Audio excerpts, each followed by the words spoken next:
සමහර අය ඉන්නවා කසාද බැඳලා පොඩි කාලයක් බොහෝම ආදරෙන් ඉඳලා ඊට පස්සේ ඩිවෝස් වෙන. ඒ ඩිවෝස් වෙන හේතුව බල්ලි වෙරලා අපි කියනවා මේ මිනිස්සයා මහා බල්ලෙක්. අපි කියනවා අපේ වචන වලින්. ඒ මිනිස්සයා මහා කැත වැඩක් කළේ අර ගැහණිව අනාථ කළා. පින්වතුනි මේ සසරේ ගනුදෙනුවක්. ඒ දෙන්න ඒ ගනුදෙනුව පියවෙමින් යනවා.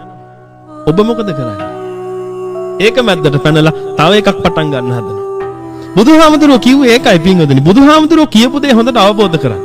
බුදුහාමුදුරුවෝ කිව්වේ සිංහයා ඉපදිලා ඉන්නේ මුවාව කන්න. ඒක අපිට නවත්තන්න බෑ. අපි කොහොමද ඒක නවත්තන්නේ? ඔබ කල්පනා කරලා බලන්න මේ සද්ධර්මයේ ශ්‍රවණය කළා කොහොම හරි සෝතාපන්න වෙලා සිංහෙක්වත් මුවෙක්වත් වෙන එකෙන් වළකින්න. අන්න ඒකයි තථාගතයන් වහන්සේට උවමනාව තිබ්බේ. ඒකයි තථාගතයන් වහන්සේ කිව්වේ. නැත්නම් උන්වහන්සේට උවමනාටත් වඩා තිබුණා කොසල් රජුරවන්ට කියලා චුන්ද සූකරගේ වැඩ නවත්තන්න. කවදාක්වත් උන්වහන්සේ ඒව කරන්න ගිහිල්ලා නැහැ. උන්වහන්සේ කවදාක්වත් ඔය සත්තු මරණ වැද්දන්ට ගිහිල්ලා මේ වැද්දෝ ටික කතා කරලා මේ සත්තු මරන්න එපා කිව්වේ නැහැ. ඒ අය කරගෙන ආපු ගනුදෙනු පින්වතුනි ඒ අයට කරගෙන යන්න වෙනවා. ඒක අපිට කවදාක්වත් නවත්තන්න පුළුවන් දෙයක් නෙමෙයි. මම තව එක උදාහරණයක් කියන්නම් බුද්ධ කාලේ සිද්ධ වෙච්ච දෙයක්. ඔබ අහලා ඉන්න මුගලන් මහරහතන් වහන්සේ ගැන.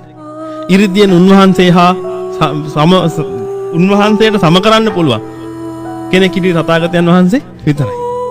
අනිත් කිසිම රහතන් වහන්සේකට උන්වහන්සේ හා සමාන ඉරිදියක් නැහැ. ඉරිදිම තුන අතර අග්‍රස්ථාන. තථාගතයන් වහන්සේ හැරුණාම ඉරිදියෙන් වැඩිම උන්වහන්සේ. උන්වහන්සේගේ අවසාන කාලෙදී උන්වහන්සේ කැලේ කුටියේ භාවනා කර ඉන්නවා. මේ භාවනා කරගෙන ඉන්න වෙලාවේ හොරු ඇවිල්ලා වැටලුවා. ඇයි මේ හොරු ඇවිල්ලා වැටලුවේ? උන්වහන්සේ ඉරිදිය පාලා අන්‍යාගමිකයෝ ගන්නවා මේ බුදුදහමට. එන අන්‍යාගමිකයන්ට සත්‍ය පහදලා දෙනවා. මිසක් මේ බුදුදහමේ ඉන්න පිරිස වැඩි කරන්න හදනවා එහෙම නෙමෙයි. අන්‍යාගමිකයන්ට කතා කරලා ඉරිදිය පාලා පහදගෙන ඉවර වෙලා සත්‍ය පහදලා දෙනවා. ඔය තුල අර අන්‍යාගමිකයන්ට ලොකු ප්‍රශ්නයක් තිබුණා. හරි තරහක් තිබ්බා මුගලන් මහරහතන් වහන්සේගෙන්. කට්ටිය කතා වුණා මේ මහාන හිටියොත් කළු මහාන කියලා කියන්නේ උන්වහන්සේ. මේ කළු මහාන හිටියොත් එහෙනම් මොකද වෙන්නේ? අපිට මේක තවදුරටත් කරගෙන යන්න බෑ. ඒක නිසා මේකව මරන්න ඕන කියලා හොරු කල්ලියකට බාර දුන්නා. උන්වහන්සේව ඝාතනය කරා. උන්වහන්සේ කැලේ කුටියේ භාවනා කර ඉන්නකොට හොරු ඇවිල්ලා වැටලුවා. උන්වහන්සේ මේක ඉරිදියෙන් දැක්කා. දැකලා මේ හොරු මහා පාප කර්මයක් කරගන්න යන නිසා උන්වහන්සේ යතුරු හිලින් පැනලා ගියා. පැනලා ගියා කියන්නේ උන්වහන්සේට ඉරිදිය තියෙනවා. උන්වහන්සේට ඕන දෙයක් කරන්න පුළුවන්. යතුරු හිලින් උන්වහන්සේ වැඩියා. දෙවෙනි දවසෙත් භාවනා කරගෙන දෙවෙනි දවසෙත් ඇවිල්ලා වැටලුවා. ඒ දවසෙත් උන්වහන්සේ යන්න ගියා. හැබැයි තුන්වෙනි දවසෙත් ඇවිල්ලා මේක මේ එකම විදිහට මේක හැමතිස්සෙම සිද්ධ වෙන්න නිසා උන්වහන්සේ බැලුවා මේ මොකක් නිසාද මට මේක වෙන්නේ? උන්වහන්සේ ඒ වෙලාවේ හොරු ගැන වෛර හිතන්න නෙමෙයි ගියේ. මොකක් නිසාද මේක මට වෙන්නේ කියලා උන්වහන්සේ ඉරිදියෙන් බැලුවා. පෙර ජාතේ සීක. අන්න එතකොට දැක්ක උන්වහන්සේ පාරමිතා පුරන්නත් කලින් බොහෝ කාලයකට ඉස්සෙල්ලා තමන්ගේ අන්ධ අම්මවයි තාත්තවයි තමන්ගේ බිරින්දෑගේ කීමට කැලේකට අරගෙන ගිහිල්ලා බිරින්ද කියනවා මේ අම්මවයි තාත්තයි මට තවත් බලා ගන්න බෑ. මේ දෙන්නව මරමු. කැලේකට අරගෙන ගිහිල්ලා අනේ අම්මේ තාත්තේ අපිට හොරු ගහනෝ කියලා පොල්ලක් අරගෙන අම්මටයි තාත්තටයි දෙන්නටම තඩි බහලා මරණ කම්ම ගහලා. ඒ කරපු පාප කර්මෙට අම්මා තාත්තා දෙන්නව මරපු පාප කර්මෙට අපායේ ගිහිල්ලා අන්ත දුක් විඳලා අවුරුදු කෝටි ප්‍රකෝටි ගාණක් දුක් විඳලා പ്രേත යෝනි වල ඉපදිලා අසුර යෝනි වල ඉපදිලා ඊට පස්සේ මනුස්සත්වයේ ලබාගෙන තමයි ඔය බුද්ධ කාරක ධර්ම පුරන්න පටන් ගත්තේ උන්වහන්සේ. මේ මම මේ කියන එක මේ බුදුවරු බොහෝ කාලයකට ඉස්සෙල්ලා සිද්ධ වෙච්ච දෙයක්. ළඟපාතක එහෙම සිද්ධ වෙච්ච දෙයක් නෙමෙයි. ඉතින් උන්වහන්සේ ඒ විදිහට පාරමිතා පුරාගෙන දැන් උන්වහන්සේ දැනගත්ත මේක මට කොහොම කළත් වළක්වන්න පුළුවන් දෙයක් නෙමෙයි. මේ ගනුදෙනුවේ ස්වභාවය. උන්වහන්සේ මොකද කළේ? සද්ද නැතුව හිටියා. අර හොරු අර කුටිය බින්දලා උන්වහන්සේට ගැහුවලු ඇට කෑලි වලට කැඩෙනකම්.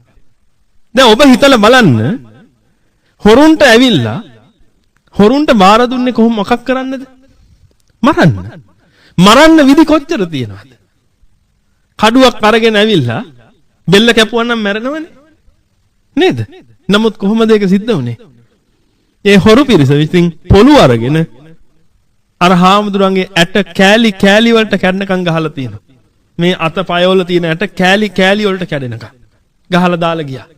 උන්වහන්සේ 이르දි බලයෙන් ශරීරයත් අරගෙන බුදුහාමුදුරු ගාවට වැඩලා බුදුහාඳුරන්ගෙන් අවසර අරගෙන පිරිනුවම් පෑවා. මේක ආරංචි වුණා කොසල් රජුරවන්ට. කොසල් රජුරෝ කියලා කියන්නේ බුදුහාඳුරන්ට සහ උන්වහන්සේගේ ශ්‍රාවක සංඝරත්නයට පුදුම ආදරය කරපු රජ කෙනෙක්. කොසල් රජුරන්ට මේක ඉවස ගන්න බෑ. වහාම රාජනියෝගයක් පැනෙව්වා ඉක්මනට මේ හොරු ටික අල්ලපල්ලා කියලා. මේ හොරු ටික අහු වුණා. අහු වුණාට පස්සේ රාජනියෝගයක් දුන්නා. පපුව මත්තක් යනකම් පපුව ගාවට යනකම් පොළවේ වල දාලා ඇතුම් බැඳපු නගුලෙන් සීසාන්න කිව්වා බෙලි කඩලා යන්න මුංගේ. හිතන්නකෝ ඇතු දෙන්නේ බැඳපු නගුලක් කියලා කියන්නේ ගහකුතු දුරගෙන යයිනේ. නේද? පොඩි දනුවමත් බලන්න දුන්නේ. ඕක බුදුහාමුදුරන්ට ආරංචි වෙලා බුදුහාමුදුරෝ කිව්වා මහරජ හොරු මෙච්චර දරුණුනේ හොරුන්ගේ තියෙන වරදකටම නෙමෙයි. මේ මුගලන් කරපු ලොකු පාප කර්මයක් පරිසම් දෙන්න. ඒක නිසා ඔය දඬුවම ලිහිල් කරන්න කියලා. අද ඔබට මුණ ගැහෙන යම් පුද්ගලයෙක් ඉන්න පුළුවන්. ඒ පුද්ගලයා මොන වගේ කෙනෙක්ද කියලා ඔබ අඳුර ගන්න නැති වෙන්න පුළුවන්. නමුත් ඒ පුද්ගලයා ඔබ ගාවට ආවේ සමහරවිට ඔබට යමක් දෙන්න. එහෙම නැත්නම් ඔබෙන් යමක් ගන්න. ඒක තමයි සත්‍ය.